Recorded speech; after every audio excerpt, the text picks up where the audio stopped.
वफ़ाक़ी घरू वज़ीर राणा सनाउल्लाह चयो आहे त संदन तरजीह इमरान ख़ान खे गिरफ़्तार करण न पर अदालत में पेश थियण लाइ मजबूर करण हो।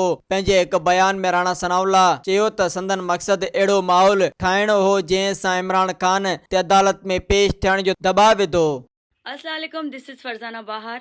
सूमरा वॉलपेपर दुकान कासमाबाद में खुली वियो आहे। ओहो ज़बरदस्त। अॼुकल्ह त हर माण्हू ई चाहे थो त असां पंहिंजे घर जूं दीवारियूं तमामु ख़ूबसूरत बणायूं। इन करे ई कासमाबाद में सूमरा वॉलपेपर दुकान खुली वियो आहे। त तव्हांखे अगरि राब्तो करिणो आहे त रांझन अली सां राब्तो करे तव्हां पंहिंजे घर खे ख़ूबसूरत बणाए सघो था। मज़ीद ख़बरनि ऐं तफ़सीलात लाइ विज़िट कयो असांजी वेबसाइट www.awamiNewsHD.com ऐं ॾिसंदा रहो अवामी न्यूज़ HD।